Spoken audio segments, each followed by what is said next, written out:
নমস্কার বন্ধুরা, মানবীর রান্নাঘরে আপনাদের সবাইকে স্বাগত জানাই। আমি আজকে একটা সহজ রেসিপি নিয়ে চলে এসেছি, মানকচু বাটা।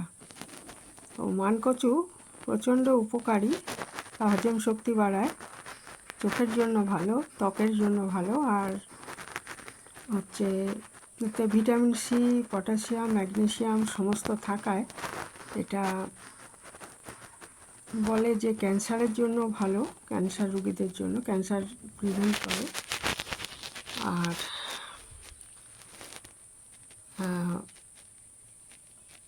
রক্ত পরিষ্কার করে, ত্বকের জন্য ভালো। তো যাই হোক, এখানে এটা আমার বাড়িতে অনেক মানকচু গাছ আছে, ওখান থেকেই আমি আজকে এটা মানকচুটা কেটে নেওয়া হয়েছিল। তো সেটা থেকে এই বাটাটা বানাবো আর কি।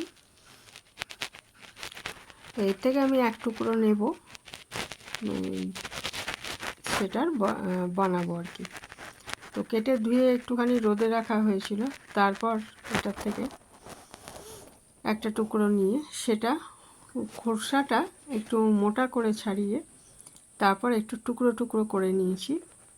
তারপর ভালো করে জলে ধুয়ে এটাকে আগে গ্রাইন্ডারে পেস্ট করে নেব। শিলেও করা যায় বা গ্রেট করে তারপরেও পেস্ট করতে পারেন, কারণ বেশ শক্ত হয় এগুলো, ওই জন্য ভালো করে পেস্ট করে নিতে হবে। নিয়ে এটা আমি ছেঁকে নেব আর কি, সেটা পরে দেখাচ্ছি। আর আমার লাগবে একটু নারকেলটা অবশ্যই দিতে হবে, নারকেলটা কুড়িয়ে নেব। আর লাগবে আমার সর্ষে, কাঁচা লঙ্কা, এগুলো পরে দেখাচ্ছি। আমি মানকচুটা বাটা হয়ে গেছে, এইটা আমি এবারে ছেঁকে নিচ্ছি। এটা কাপড়েও ছাকার কাজটা করতে পারেন, আমি ছাঁকনির সাহায্যে এটা ছেঁকে নিচ্ছি। ওই যে দুধের মতো যে অংশটা, ঘন দুধের মতো, সেটাকে একদম বার করে দিতে হবে। এই যে ঘন দুধের মতো অংশটা, না তাহলে কি হবে, গলা চুলকাবে না। অনেক সময় গলা চুলকায় আর মানকচু আর কি এরকমভাবে খাওয়ার সময়, তো সেটা হবে না যদি এইভাবে করে দেওয়া যায়, ঘন দুধের মতো অংশটা বার করে দেওয়া যায়। এটা কাপড়ের সাহায্যেও খুব ভালো মতো করে নেওয়া যায়। তো আমি ছাঁকনির সাহায্যে এইভাবে চিপে চিপে এটাকে রসটাকে বার করে দিয়েছি। তারপর এটা খুব ভালো মতো বাটা হয়ে গেছিলো। আর যদি মনে হয় যে বাটারটা ভালো হয়নি, তাহলে আরেকবার বেটে নিতে হবে।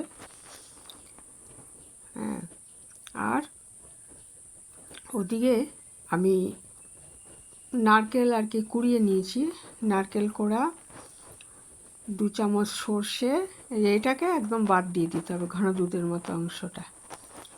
এটার মধ্যে একটু নুন দিয়ে দিলাম, আর এদিকে নারকেল, কাঁচা লঙ্কা, 3-4টে কাঁচা লঙ্কা আর 2 চামচ সর্ষে, এগুলোকে একসঙ্গে বেটে নেব ভালো করে। শিলেই বেটে নিয়েছি, শিলে বাটার কাজটা, সর্ষেটা বাটা ভালো মতো হবে, ওই জন্য শিলে বেটে নিয়েছি, গ্রাইন্ডারও করতে পারেন।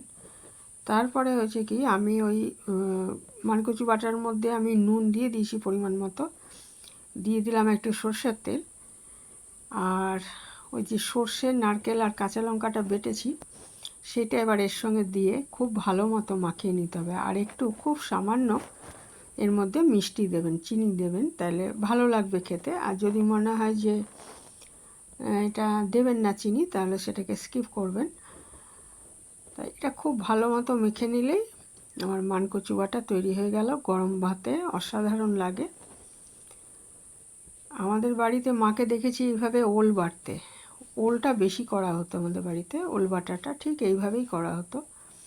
দিয়ে উপরে আমি আরেকটু সর্ষের তেল ছড়িয়ে দিলাম, আর 2টো কাঁচা লঙ্কা রাখলাম, যে ইচ্ছে করলে আবার যার প্রয়োজন সে এটা এর সাথে খেতে পারবে।